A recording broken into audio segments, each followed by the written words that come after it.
Welcome to the International Teacher Podcast with your host, Matt the Family Guy, Kent the Cat Guy, Jacqueline from JP Mint, and Greg the Single Guy, bringing you episodes from around the world about the best kept secret in education. You've got it, international teaching. Welcome to the show. Welcome to another episode of the International Teacher Podcast. Of course, right next to me here virtually is Kent the Cat Guy. How you doing, Kent? Great to be here, Single Guy. Thanks for having me. Thank you. And you know what? I don't know where JP is. Is she somewhere in Mexico and having internet problems? Yes, she'll dial in if her internet comes back.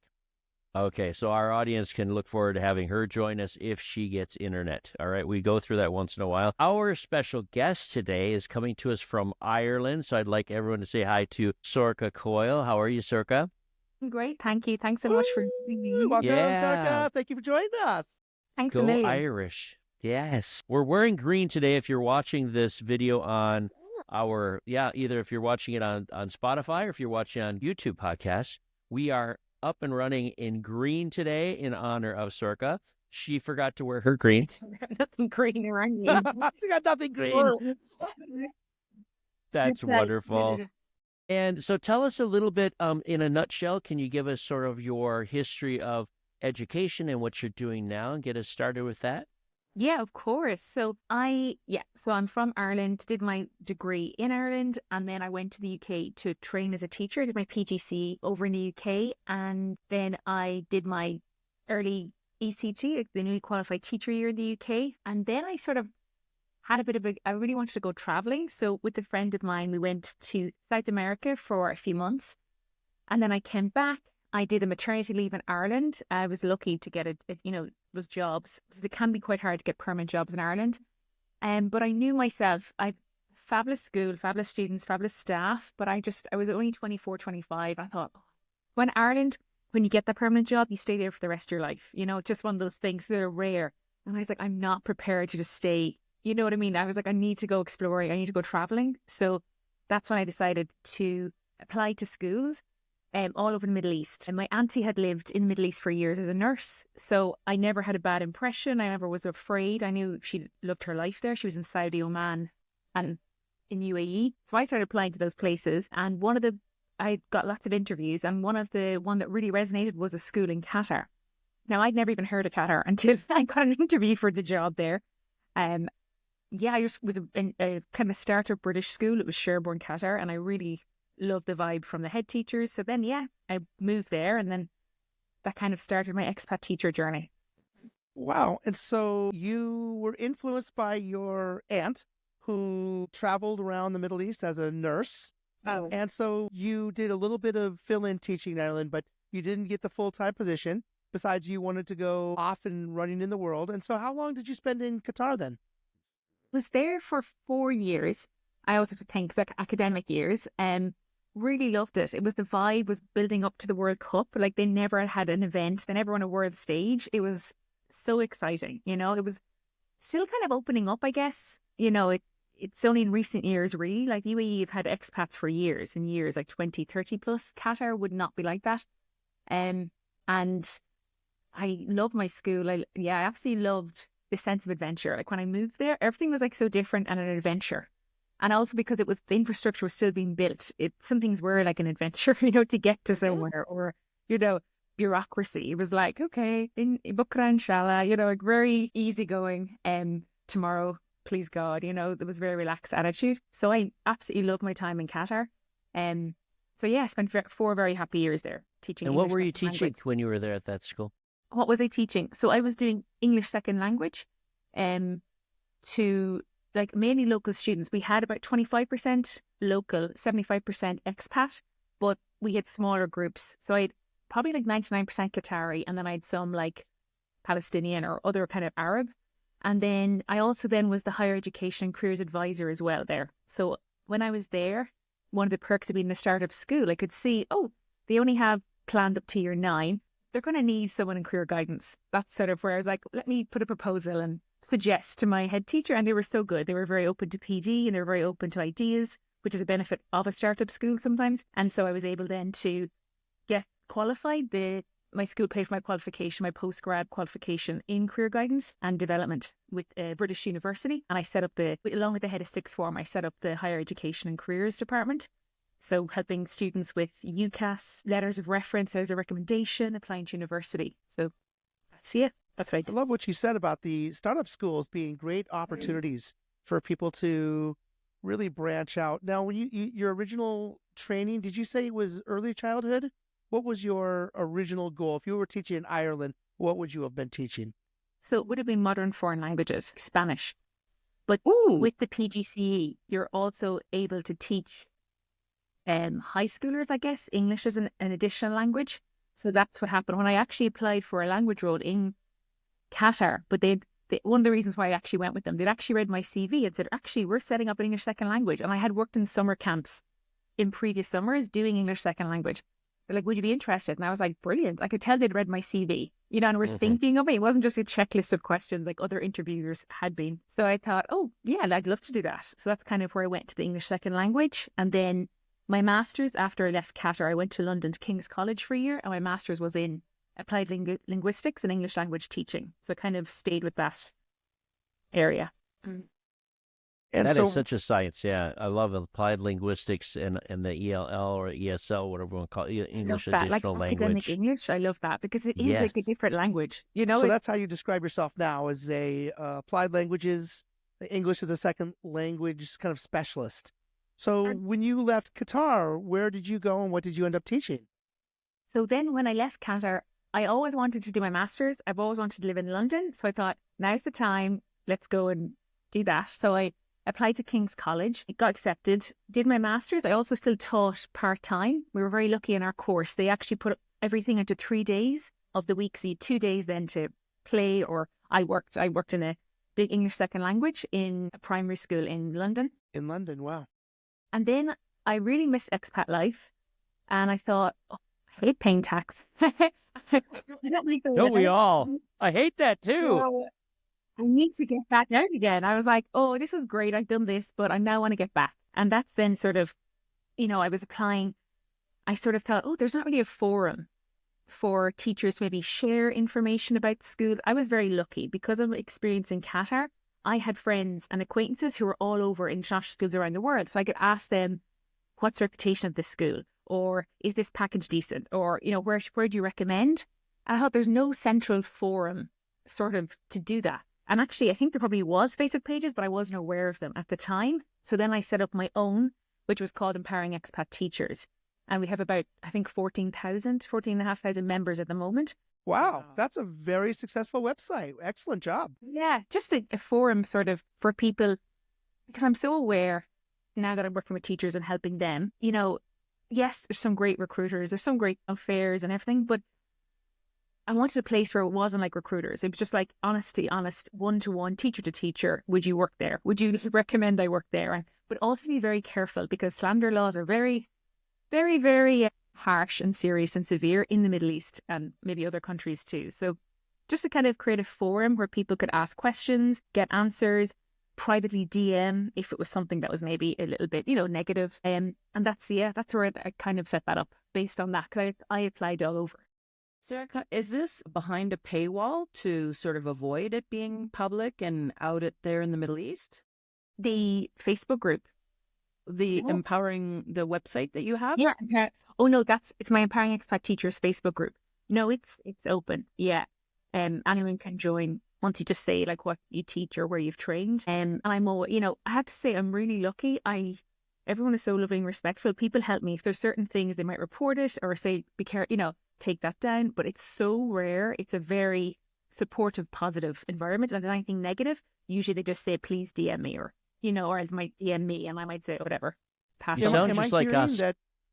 Am I hearing that a lot of your base of those 14,000, are they out of the Middle East or everywhere in the world? What have you noticed about who's part of your group? I feel it's the Middle East, probably because I was there, but I do have some people who are Kazakhstan or Malaysia, teachers kind of all over. But I do feel, it's probably more of a trend towards the Middle East. Welcome to the International Teacher Podcast. We have listeners in 130 countries.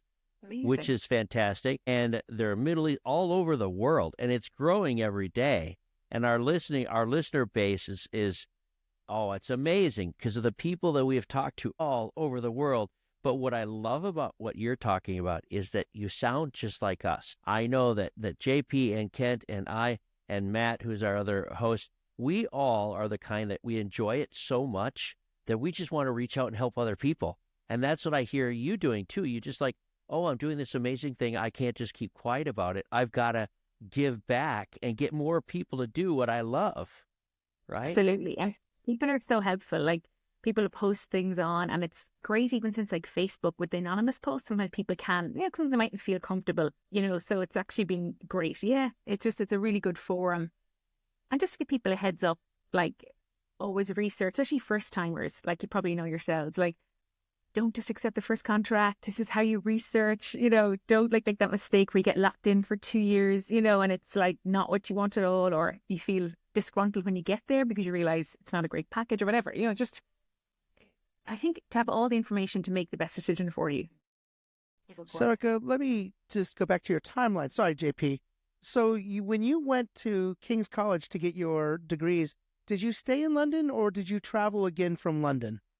Yeah. So after London, I then applied to about 13 or 14 different international schools. I wasn't sure where I wanted to go. So I was open to Africa, open to South America, open to Asia, open to Middle East.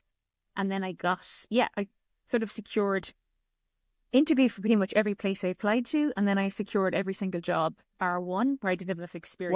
Wow. You had multiple offers at that point. Yeah. Wow. And so what did you end up doing?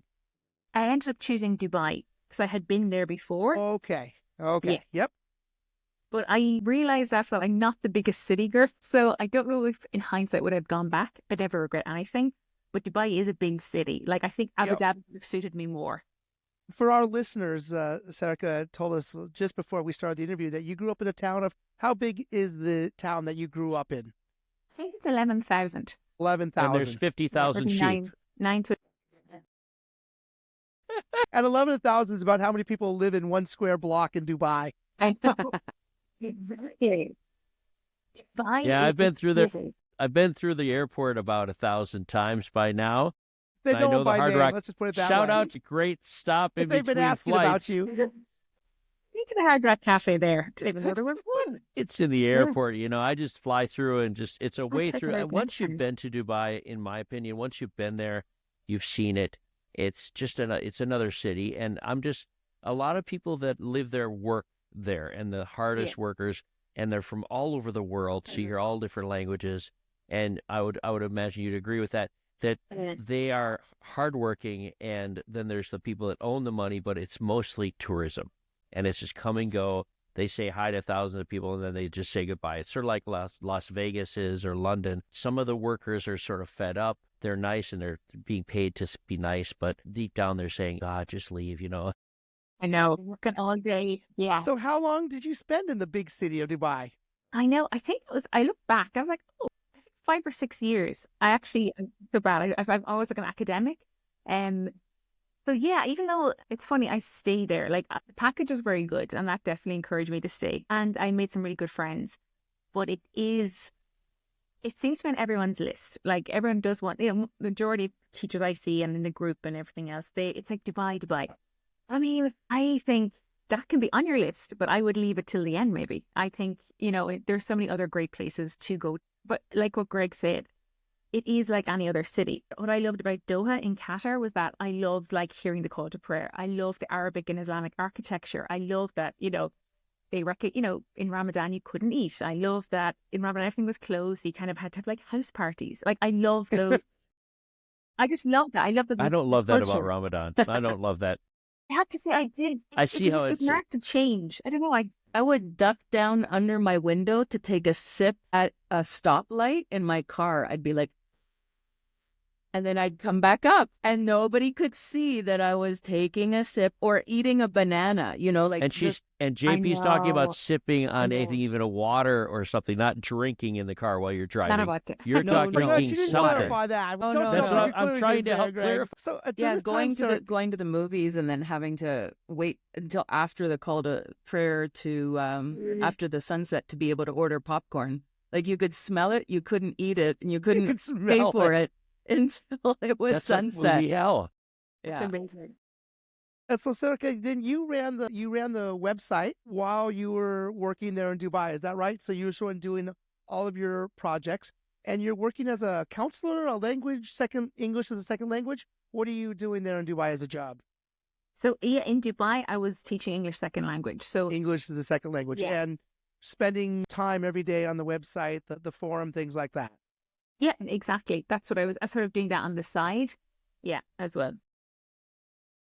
Well, can I just say, I've been a fan of yours for over a year now on Instagram, but I'm a stalker. Like, I don't actually follow you, but I go in and I check what are your latest videos. Fangirl. And I love, I mean, you have a big Instagram following, but you have just an easy to access information. Like the videos that you post are very clear, and it's something that I aspire to, but I still don't know how to use Instagram really well. I just post Right. photos.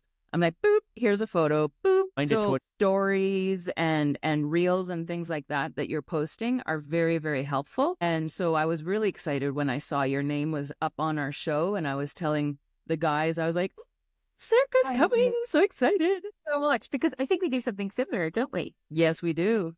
Can I Yes, ask we you, do. is it JP Mint? What is your first name? Sorry, because I did. It's Jacqueline. Jacqueline. Do you mind if I called you Jacqueline? No, not at all. Okay. Yeah. Because I've seen people mint. No, I don't like I it. never called her I don't like Jacqueline. it. I know you'd be the only one. You'd be, but that's You're not fine allowed because to on the show. yeah. No, That's it's perfect, it's Sorcha. it's everything. It's Jacqueline. It's JP. It's JP Mint. Oh, I know. Boss. Oh, lovely to meet you in person. Yeah, because I've definitely seen you, and I was like, oh, cool. Could be something similar. So Yes. it's really great to connect with someone who enjoys what they do as Well, well. and also that we aren't very many. In fact, I had at last count, I had counted 3 to 4 of us out there. Okay. As I call ourselves international teacher consultants. We help teachers look for jobs and go through their contracts and help with their CVs and things. And then one of the list, who's actually a former guest on this show before I joined, was Scott Schaffner. But he has joined. He's back in Qatar at the International School of London as a high school principal. So I don't know if he's still Wow. continuing. Yeah, That's cool. I follow him on LinkedIn, and I wasn't sure if he's still continuing on the sidelines, sort of A helping former people guest with of the interviews. ITP. Yeah. Yeah. Amazing. So let's do Yeah. this. Sorcha, can you tell us and give us, the audience, an idea of what you do behind the scenes and what you do normally when you're not on a very popular podcast like ours? What do you I do know. I was for going to the say, was she on a community? different? You might have her own. Thank you. Well, what I do essentially, it's all trying to get down to the elevator pitch. So I suppose I help teachers land top international jobs, teaching jobs, so they can fast track their 6-figure saving. In a line. That's what I do. So I like yeah, the it's kind of 6 figures focusing part. towards- Yeah, so tell us more about that, because I was really curious to see that it's saving 6 figures. Yeah. For them to save 6 figures, don't they have to be making like quite a bit more? So essentially, it's not like in 1 year. So it's like saving. Yeah, yes, for sure. Yeah. And yeah, no. I was like, I was about I'm to in the jump on the wrong airplane business. and go. So essentially, I sort of have 2 services. I work with CVs and cover letters, but there's some people then who sort of want to emulate what I did. So when I was in Qatar in 4 years, I saved my first 6 figures, and that's what I used to buy my home in Ireland. And a lot of people around me, I was lucky. I was in a school that had quite a good package, and things you can advise people would be like, sometimes it's better to take the rent allowance if it's a really decent one. And I always had like housemates as well, because for me, it was to like get financially secure. For sure, experience the culture and career progression, but essentially I was there to like be able to buy my home, my first house. So I was really intentional, and, a lot of my colleagues had done that, especially as single. I had no partner with me to like double savings or anything like that. Certain things I did. And so people are like, and even I know some people who have landed like really good paying jobs, but they still haven't saved that much, right? Especially in Dubai, you do get caught up in that lifestyle. People are like living like they're on holidays for like 10 years of their life. And then they like, Champagne brunches are going to get you every single time. They absolutely. give Like, me. yeah. Do you know what? I know them every now and then, but at the end of the day, it's like these things do come to an end sometimes, whether we might go home for family reasons, or or even you probably found yourself in Dubai, like the packages are going down and they're also not hiring people who are expensive. So if you've got experience, they might let you go. I've heard of people recently get in touch who are like, contracts not renewed, and there's absolutely no reason apart from they're expensive. So I just think when the fire iron's hot, like save up when you can when you've got a good package. So essentially, sorry, what I do, so I'm rambling a little bit, but I then help them get the top jobs, get multiple ideally. We look at their offers, we see if we can negotiate, choose the best one for them. And then I have like some modules and like kind of like a plan where it's like, okay, how are you going to go about saving your first 6 figures? How much you need to save? How much, can you do some extra like summer schools? Maybe you can do some, like getting really intentional about like what's their kind of number each year. So that's sort of where that comes in. Sorcha, just to clarify, when you talk about saving 6 figures, are you talking about cash in the bank, or are you talking about retirement? You're talking about just the cash savings, I believe. If for anything to do with like investing, I'm like Andrew Hallam and Mark Zorel. Like, go speak about. Yeah, no, it's cash in the bank. Cash in the bank. And then they can make the decision, like, do I want to invest? Do I want to, buy a house? Do I want to? But yeah. Okay, so there's so much to unpack here. I want to freeze. I want to say, first of all, big shout out to Andrew Hallam and to Mark Zorel from Plan Vision and Andrew Hallam, actually both of them were on this podcast. Both of them have been on. Yep. So you can go back and look through. Maybe Greg will put those in the show notes. No, I won't put them in the no, just kidding. Of course I will. And then I want to talk about, because this is one of my favorite subjects in the world, living on a budget. Let's talk about how do you save that money that is coming in tax-free, your housing is paid for, sometimes your utilities are paid for. I even once got a transportation allowance that paid basically for my car. Those are rare. How do you put all that money to the side and put almost blinders on from the bubbly brunches, from the, flying into the Maldives and doing scuba diving, who I'm looking at. We all have our vices, Yes. So what are some tips that we can give our listeners? And I'm going to include myself in that because I retired at 49 with my nest egg, thanks to strict saving and not too austere. Like I had my travels and everything, but so what are some tips you can give our listeners to save those tax-free dollars or pounds? I would say really definitely to have their numbers. I mean, to think, okay, I want to spend realistically 3-4 years abroad, whatever it might be. It always ends up being longer, I feel, but just give yourself a deadline, because when I hear so many teachers saying, oh, well, next year I'll save next year. And then it's like 7 years have gone by and there's like no significant savings. So I'd say realistically 3-4 years, I want to save X amount. What is that then? Every year, every month, every term, every day. And I think even you get down to the day, because then we get tempted, to like, I'm craving this. I get some poor guy in a motorbike to deliver to me, but then I need a minimum spend. Well, actually, that's how much I should be, that could go towards my saving. Clear on things like values, like what's important to you. I did so much traveling, but I also did a lot of tutoring as well. And I also worked in the summer. So I had that like lump sum from a summer school, and that could be like my travel budget. So I wouldn't actually touch my salary or anything like that. And also being intentional with your traveling, like thinking, where do I actually want to go? Because it is tempting sometimes for people to be like, oh, I'll just hop on this tour and spend all this money. And, and actually maybe it's not like on your actual bucket list to travel. I think a little bit of planning about, okay, this year I'm doing X, Y, Z. And they're my 3 things I got them to look forward to. I'm putting money aside in advance for them, like kind of like not a sinking fund, but it's, just been really, and also I think I always had a vision board, which was really funny. When I was in Qatar, I remember when I moved into my place, I made a vision board for the first time in my life. And I had like my house, I had this, I had that.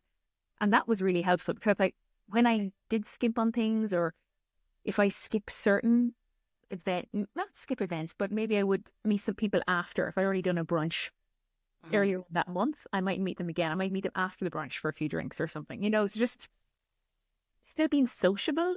Having a spend-free day, I try to do that every week as well, where I was like, we're doing cheap stuff. Getting your friends in on it, that's really important too. If they're also like saving for something, you can be like cheap together or do free things together. I think finding your tribe, the budget conscious tribe. Because that is a big thing too. If you have friends that are always inviting you to the big fancy stuff or the big fancy restaurants, maybe that's not fitting into your lifestyle. And as you say, you just join them afterwards, maybe for one drink somewhere else. You can even suggest, okay, after you're finished at the Michelin star restaurant, hey, let's go meet at that local coffee shop for an après dinner drink, and then now you've hit your budget. Yeah, and local places too. Like I wouldn't necessarily have to. I know some people would love buying like imported produce from America, like in Qatar, and it'd cost you like $20 for an orange juice. I know that's people's thing, but I was like, John, I'm just gonna have the local orange juice. Go local. You know? Yeah. Yeah, imported foods are very expensive no matter where you live, and buying locally certainly helps, and eating locally. So even local restaurants. I remember my first stint overseas was in Korea. It was cheaper to order from the local restaurant and get it delivered to my house than to actually make it. So I thought, well, why would I pay, $4 to make something or $3 to have it delivered to my house? And then they even came and pick up the dishes afterwards because it was reusable dishes. It wasn't all the way to styrofoam or Mexico. anything. That was They delivered to 1996 in Mexico from Korea. Korea. Wow. When I talk about eating local, that means I want to eat French food in Paris. So I'm not quite sure if that's quite going with the vibe here. How'd you get a Order thumbs up flights on and that? find a cheap flight. Yeah. People froze. Okay, I brought the house down. And Okay, Kent is finally, it's There we go. quiet with I'm oh, back. there he's I'm back. back. I am finally back. You know what? You guys have been Today's the frozen for an internet hour. I've just been problems. talking to myself. So, Sorcha, sounds like it's kind of been your thing, is kind of how to save, how to give that. Have you made someone a millionaire? What's that been like? Have people followed your advice and said, "Hey, Sorcha, I'm doing great now"? Yeah, I have a client, and a friend and a former client who has cleared her 6-figure mortgage in 2 years. Wow. Yeah. Yeah. To be fair, I've always been receiving cover letters for years, but it's only in the last 2-3 years I've actually sort of put the like money kind of mentoring and the like career together. So It looks like from your website, which you now have your own website with your namesake on it. It's Sorcha Coyle at sorchacoyle.com, right? Okay. And on there, I noticed you do have, get in touch, you have freebies, you've got podcasts, you've got a blog, you've been busy. And it's must be, I mean, there's a lot of people that need your help. I'm glad you're on our show because we need to broadcast this and we need to get more people to go towards you and say, hey, I need help, especially if they're getting back to you saying it's working, right? They need someone to guide them because when you get to some of these countries and you don't have the same kind of expenses, you think you have this disposable money, but I think you're redirecting people to think, hey, you can dispose of it or you can save it and it will pile up after a while, right? See, it's like what Jacqueline said. It's like almost reframing people to be like, this is like a once in a lifetime opportunity. As teachers, you don't really get this often. Like in UK and Ireland anyway, it's very rare that or the States save 6 figures in a short, few years, that you could not pay rent or, have everything covered. So it's just to kind of, I think, inspire people and be like, this is the potential that you could have with international teaching. Don't just look at it as like, oh, it's a year. And yeah, you could, but just if you just a little bit of planning and a little bit more bigger vision or bigger picture, it can be really transformational. Sorcha, when people reach out to you, what kind of services do you take people on for a fee? What is your structure like, and what kind of services do you provide to your clients Absolutely. So I actually don't know if I have it on my website. People usually get in touch with me and I do ask them questions to sort of filter, but to make sure it's the right fit for them. So I will ask them, because every case, like I'm sure Jacqueline knows, is so different. People are coming and they're like more expensive or they need multiple school places. Like I will be very open and honest about this might be more challenging for you, or you should focus. Like some people are like, I just want Dubai and maybe I need 2 or 3 free school places. And I'm like, let me manage your expectations a little bit here. This is like what's happening, So I'll always be very open and honest. And for some people, I'd say, actually, no, I don't think I'm the right person for you, or, whatever. Or else they might have sent out and I said, you know what, give it a week or 2 and then come back to me, because you might hear from people. So I think I want people to like want to work with me, and I'm not here to sell anything to anyone. It's like if you see my value, you see testimonials, if you'd like to, I'm here. So then they usually reach out, ask a few questions, and then I would have two programs. I've got kind of the 6-figure expat accelerator program, and then I've got the launchpad. And I have found in the past, I would have done, particularly when I was working full time, I didn't necessarily have the time to like spend a lot of time on coaching calls and branding calls. Obviously now I do it full time, so I do, but it is a process. And I don't think people realize with job hunting, when you're applying to multiple, it does last over a few months. So the support I would give people would be over the kind of whole, most of the recruitment period. People think it's like a one-off thing, and you're like, it can be, but actually I'm not here for that. Like I strive for my clients to get multiple offers from multiple schools that we've applied to. We've rejigged your CV and transformed it to appeal to lots of different places, practice, interview. So it tends to be like I'm with people for a long time, like we're like back and forth in voice notes over months and months and months. So that for me, that's why I do a program as opposed to like a one-off thing. So I have like the accelerator, which I usually do at the start of the year because it's a longer period of time. And now at the moment I'm doing the launchpad, which is slightly shorter. So it's like a CV, cover letter, branding, strategy. And then they can come back to me and add on a one-to-one mock interview session. And then later on when they get a job, they can add on like them kind of money mentoring or a session to write their like 6-figure saving plan or something like that. So can I just clarify these launch pads and the accelerator? Are these sort of contained program with videos and PDFs that they would purchase into and then do on their own time at their own speed? For both of those, I do the work for them in terms of CV, cover letter, sometimes LinkedIn posts, things like that. More so tailoring their LinkedIn profile.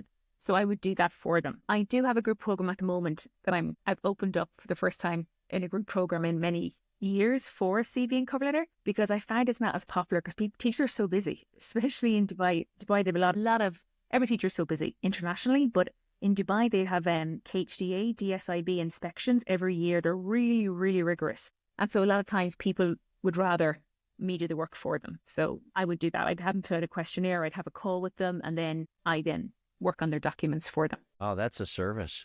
That really is. Yeah.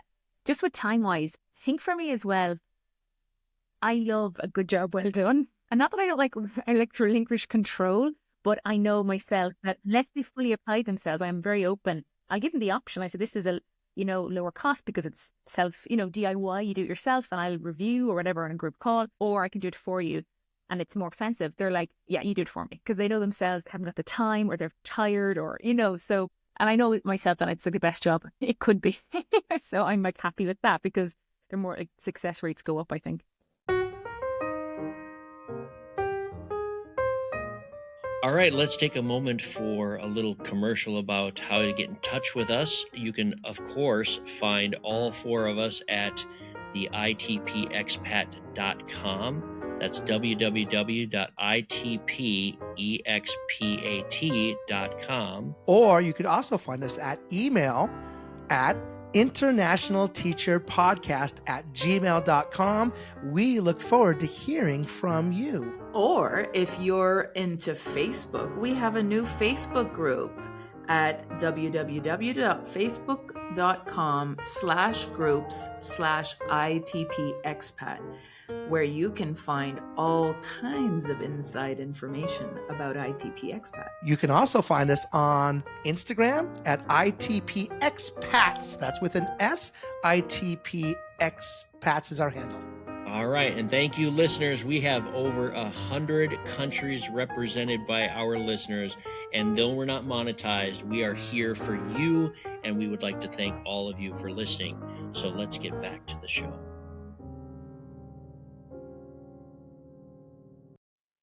Can we talk a little bit about British international schools, sort of changing gears? Because this is where I think one of your strengths is that your expertise in the British curriculum and looking for jobs that are using the British curriculum. What have you noticed when your clients are applying to British schools in the UAE? Are they surprised by how similar it is to back home?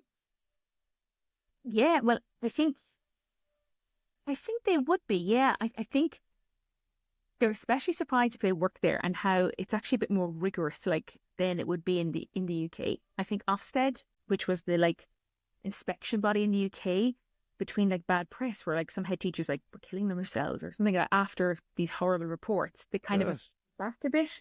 They've stopped grading, you know, they can't say you're outstanding, you're this. They can kind of, they need to be more supportive rather than punitive, which they were for a long time. Mm-hmm. In Dubai, it's still kind of the old style.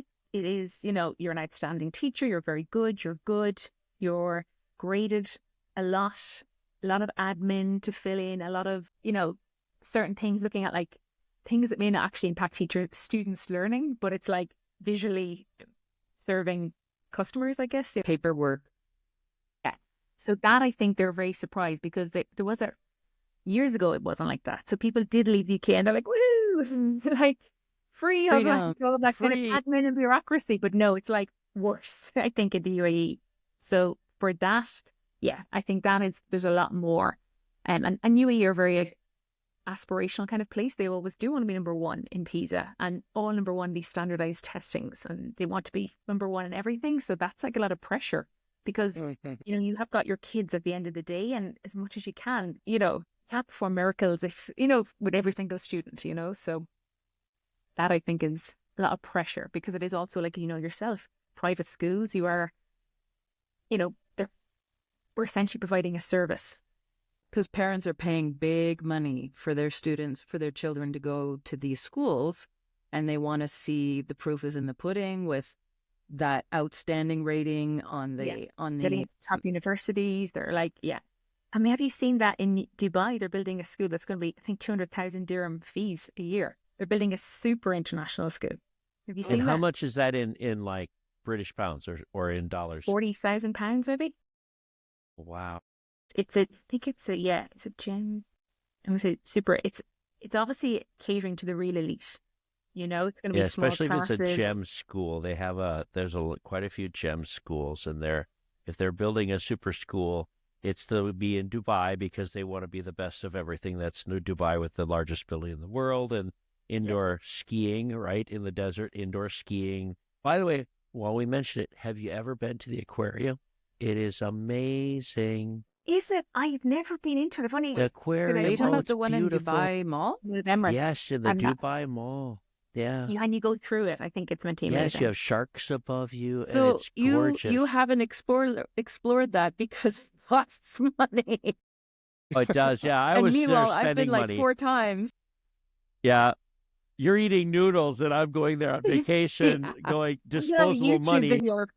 I'm like, should I save my money or should I go to Dubai and see the sharks in the big, huge aquarium? If that's like the worst you do there, that's pretty good.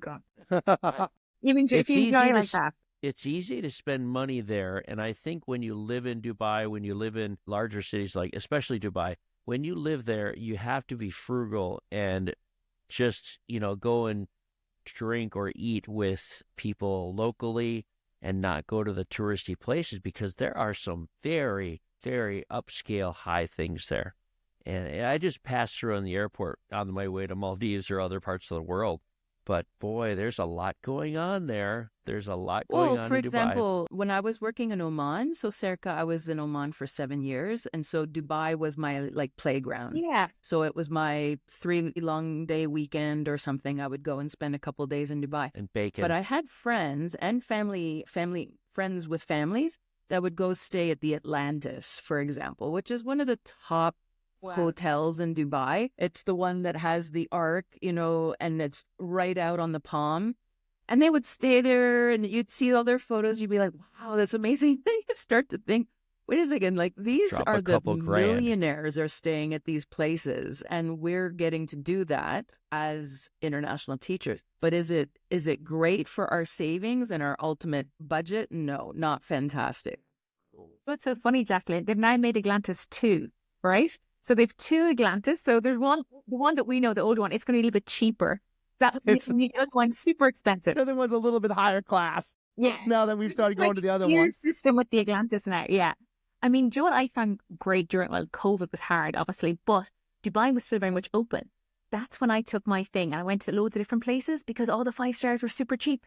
So I booked vouchers for the Versace. I love Versace Hotel. It's like my one little indulgence. And they had these vouchers for like great, like for so cheap. It could have been like 100, between 100 and 200 euros. But that was for like 1 or 2 nights stay. Dinner was included, full breakfast, amenities, maybe another treat. Like you'd never get that now. So I was like buying like multiple of them so I could use them because it was COVID and no one was there. So they had to like let the plebs in, like myself in, because what tourists were coming in. But it was a really good way to like still be conscious of money, but there's another country in the near UAE, which is Bahrain, is off the coast of Saudi Arabia. Now, Kent the cat guy and his wife have this thing, and very infrequently, but we all have to have our thing, right? They love to go to the Ritz just for a weekend to get their pedicures and play tennis and everything. So I went with them one time, and it was a lot of money, but I decided that if I'm going to spend that much money, stay at the hotel, I'm not going to leave it. So now they have like a couch in the upstairs lounge, in the whole lounge area on the main floor. They have this couch, and the lovely ladies there, the Thai ladies, are all like, "Oh, Mr. Greg, we'll save your couch now," right? And it goes out and plays tennis with Carla, or they go out and they do this, and then we go have a nice dinner. But then when we go back to the lounge, the ladies are like, "Would you like your couch?" But I'm like, I'm not going anywhere else, This couch belongs to Greg Lemoyne. I know, right? So the last time they're like, "Should we save the couch for you?" I'm like, "Well, of course, And I told Kent, you can use the couch next time if you want. I'll put in a good word for you. Just save it for you. Yeah. But we do it frugally. We don't go there very often, right? Kent and I and Carla, we don't go there all the time. It's probably every 6 months I go with Kent and Carla, and we make a weekend of it, just 1 or 2 nights. And it's trying to be a little bit more frugal, but that's not frugality to stay at the Ritz, right? But that's lovely, though. I think when you don't do it every weekend, you enjoy it. That's the beauty of like delayed gratification. It's like, oh, I have something to look forward to. And it's not a habit. And if it's a habit, then you have a big problem. Exactly. And we can't afford that habit. Sorcha, tell us where you are now, and are you doing full-time? You're doing full-time work with your clients now? How's that working out for you? I absolutely love it. We love doing all that kind of stuff. I love it. Like, you get such a relationship because we're together for the whole process. So we're almost like, because I'm not like a coach in the traditional where, obviously it would be unethical to become kind of friends with your clients but it's like career CV writer. So I don't know, I absolutely love it. And I love when people don't realize how amazing they are, especially you find that for a lot of people, particularly for women, like imposter syndrome, it happens to men, of course, as well. But it's just not realizing how amazing and thinking, oh God, could I even get that? And get it. Again, Jacqueline, we're very ethical. I would never lie on a CV. I'm just presenting them in a way that sells themselves. And they're like, oh my God, how amazing am I? And I'm like, yeah, you are amazing. That I do love. Because teachers are not used to selling ourselves. So yeah, I absolutely love it. One thing I will say, having moved back to Ireland, I'm really happy I'm back. I feel a lot more settled. I needed, I'm single, so it's not like I had a family over. I had brilliant friends, but I needed to come back and kind of just get my roots. I have a house in Ireland, so that's brilliant. And I'm kind of readjusting as an expat. But the one downside I would say is that it's online solitary working for myself. I think it's a little lonely. Can be, especially when you come back to a place and you're trying to make friends coming back to a new place. So I think going forward, I am looking at maybe doing 2 days work in probably doing a school, because I do actually love children. I do a summer school every year. I do miss my teenagers. I don't want to do full time though, but maybe 2 days. I know there's a lot of like English second language needs in schools in Ireland, and around me, like I've got a lot of Ukrainian refugees and different children. So I'm thinking maybe something like that where I'm getting out. I really want to go to some Christmas staff party. I really miss that because it's only me. So I can't. Of course. Yeah, you need to have a Christmas staff party for the ITP and include you. That's my vision board. Should we do that Christmas next year? Staff party. Next year we'll invite all of the ITV guests and we'll have a big virtual party. Yay, that would be listen, next Christmas, Mama Mint and I are thinking of going to the UK, so we could meet you up and then have 2 ITP Christmases in Saudi Arabia. That would be amazing. Oh my goodness. That would be fantastic. Well, I'd like to say welcome to the family. That now that we've met you and we're getting along famously, I think that you are a part of a family that you may not be aware of. You do have other connections, but we have even more connections now together. And we have other podcasts that we are friends with. We have so many guests on here. Educators Going Global and some others. We can all come together and we call it a little family. And we even have some of the TCKs, right? The third culture kids that have been as Yes, of students course, through the yeah. school system. We have Amazing. administrators. We have our listeners from all over the world that are in all different kinds of teaching roles or educator roles. And I think that's exciting. So I would say welcome to our family, sort of, as Thank you the so much. podcasts are growing, as the websites are growing, and we're resources, right? Yeah, You always want more resources for your clients and for absolutely. yourself, right? Yeah, thank you so much. And thanks for reaching out, because sometimes when you're working your own, you don't even think there's other things going on. You Yeah. get kind of, yeah. So thank you Your so much. biggest this is what- fangirl this is there what- was like, Yeah. we got to Learn. get her on.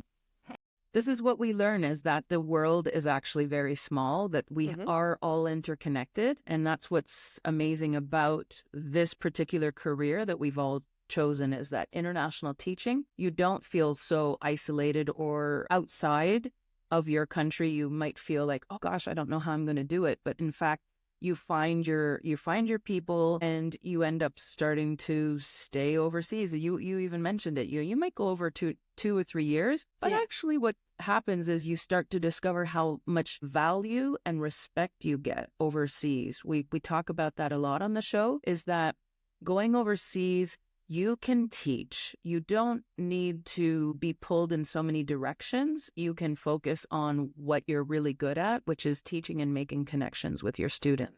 I have a Yeah. prediction. I So think true. what's going to happen is in 2 or 3 years, Sorcha is going to be so, like, you're going to be like, I need to go overseas again. I need to be an expat, get away from taxes, all that stuff. There's going to be an Airbnb amongst all those sheep up there in North Island. And you're going to be like, oh, I'm going. See you later. You want my house for a little bit? You can get it from me. I'm going to like Zimbabwe or something. So it's going to happen. I'd have to like decorate my house like the inside of the Atlantis, or pure like Dubai Lake. Dubai, a taste of Dubai in Yeah, Ireland. kind of like the unique Airbnb experience. Like sheep Middle outside, East in the Dubai middle of inside. Ireland. Yes. Yeah.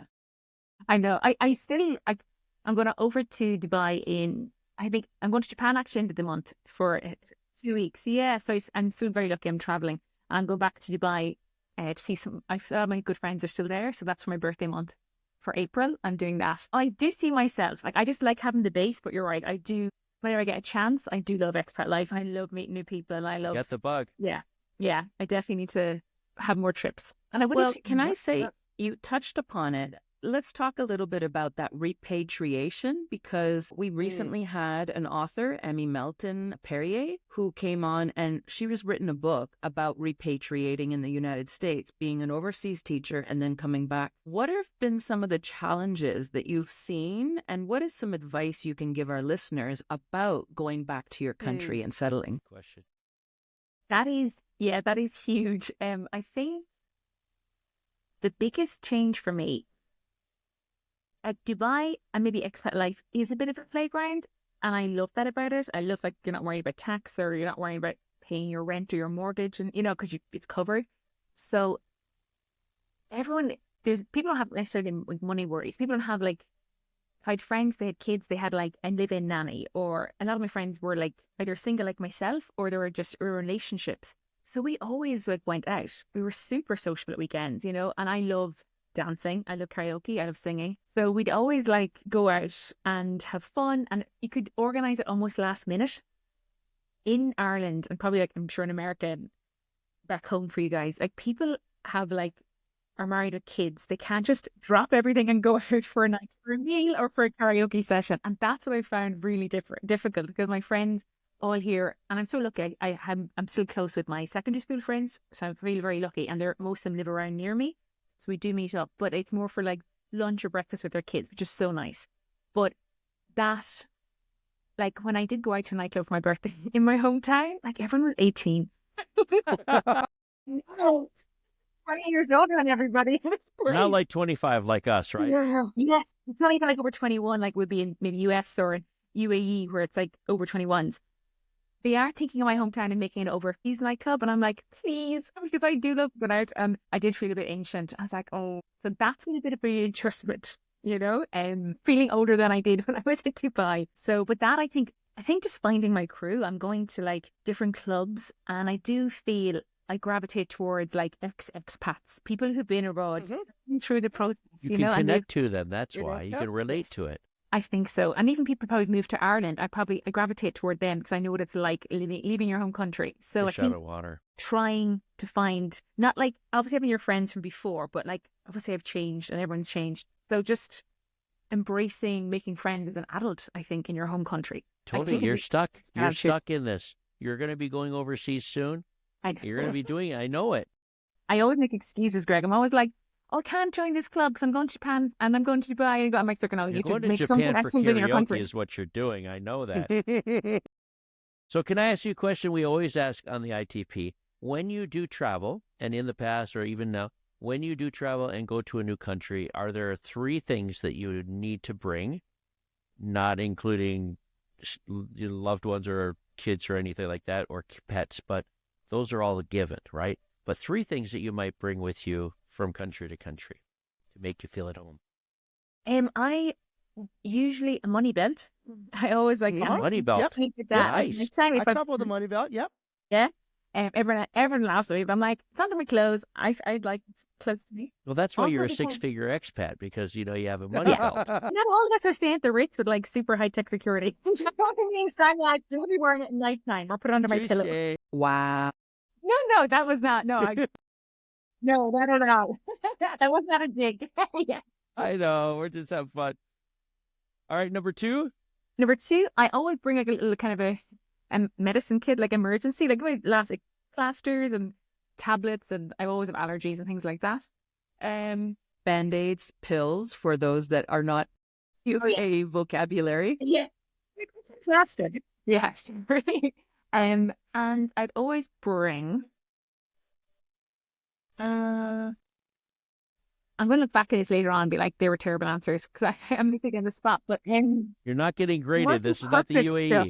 This is not the Yeah, UAE. exactly. No grade at the end. Standing answer. Probably clothes that are multi-purpose. Yes, they are. Scarf that you could make a sarong. You could make a top out of it. You can do. I quite like traveling. So I'm going to add a 4th then. I've got curly hair, so some kind of curly hair product because otherwise my Me hair too. is like a mess. Kent does too. I mean, You we know, all 4 of us have curly Yeah, hair yeah, products at that we least. need. You understand our pain. Yeah. Oh, Jacqueline has another question, or Kent maybe. Too, Yeah, JP? I was curious, in all your travels and living overseas, have you got a police story? And if not, a customs story. So either a airport customs story or a police story that you can share safely. She's trying to decide which one you could Yeah, sell. you can see the wheels spinning. turn. Like, No, not that one. Not that one. I think I can tell this one because I don't live in the UK anymore. I don't think I get in trouble. Hopefully not. But, Yes. So basically, after COVID, I was going to Dubai and I was going to New York to see my friend, and I'd been to Iran and I had the Iranian stamp on my passport, and I can't get an ESTA for America with an Iranian stamp. It's one of the countries. Yeah. So I had to go to the embassy, American embassy in UAE, but it was after COVID, so they had no appointments. They wouldn't see anyone. I was like, no. So I'd already booked my flights. It was for New York for Christmas, maybe 3 years ago. And I had to then apply for a new passport. So got my passport, but I said to them in the embassy in Ireland, in Abu Dhabi, I said, please send back the passport, the old one, because I need my proof of residency. Otherwise, it might be an issue. And they were like, no problem. They didn't. They sent back just the new passport. But I said, you know what? They're like, we still have the old passport when I rang them up. I said, well, I'm leaving in a day or 2. John, in case you're late, I said, send it back to Ireland because I'm going to go back to Ireland after New York before I come back. And at least I can get in with my residence ID or whatever. Because that's where your residency stamp is in the old passport. Is that right? Yep. Exactly. They don't just accept the ID. You have to have the stamp. So I was like, that was fine. I didn't realize you also needed to leave the country. So off I go. I'm like at the airport, so excited to go to New York and Dubai, from Dubai. Checked in my luggage, no problem at Emirates. Went to immigration. They were like,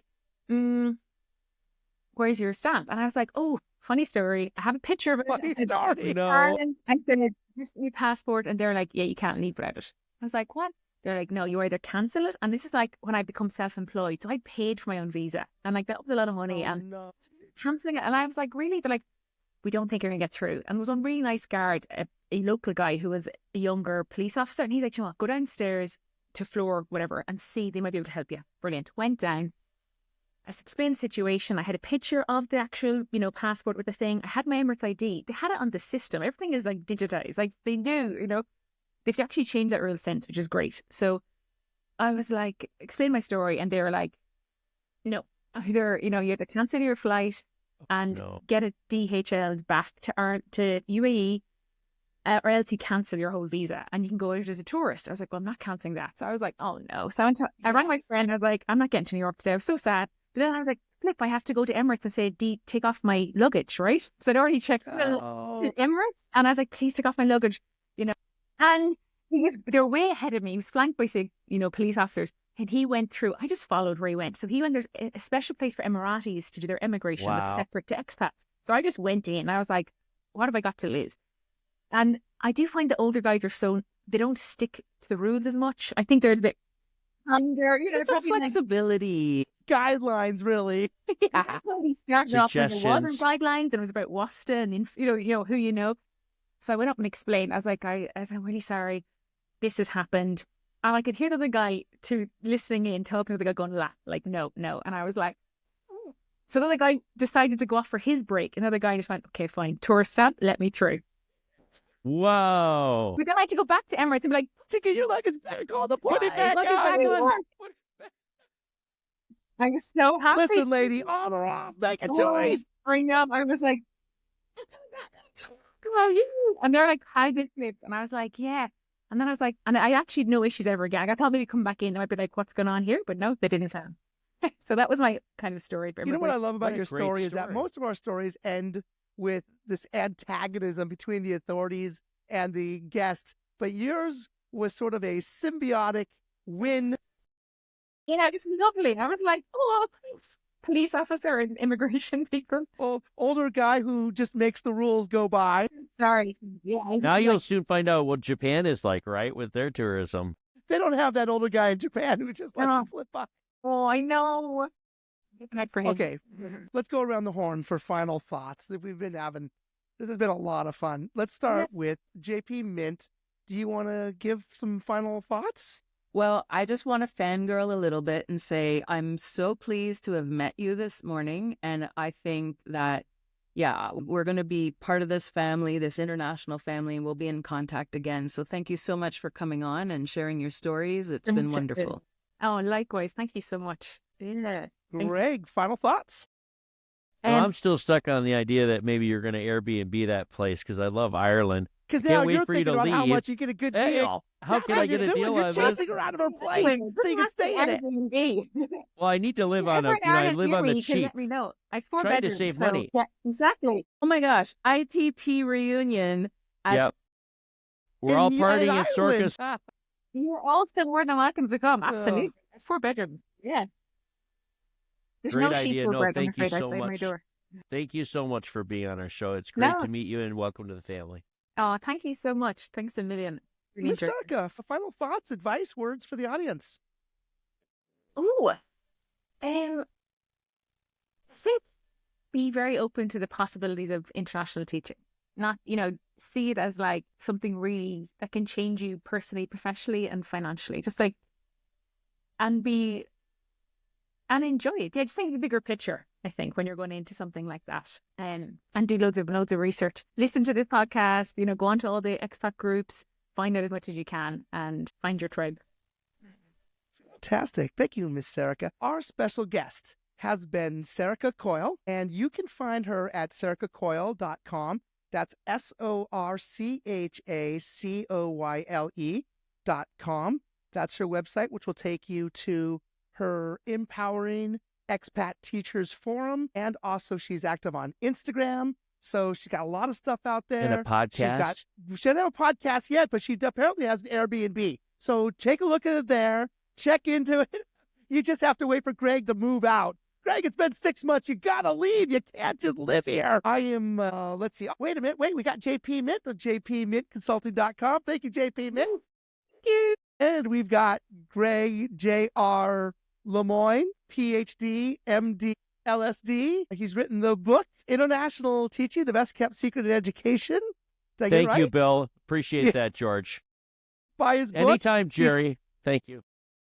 He sold 7 of them now because of you. Let's see if we can get to 8. I'm not leaving the air until we've sold an 8th copy. I'll be here all night. I'm Kent the Cat Guy. And as always, you can find me in room 303. Thank you for joining us. Good night, everyone. Did you ever notice how Kent gets out of the final thoughts? Because he doesn't even do his final thoughts. He just says thank you to everybody for being on. Yeah, he's a great outro. Conversation. He's like, I don't know what it was tough. You know I what? know, That right? was a great practice run. This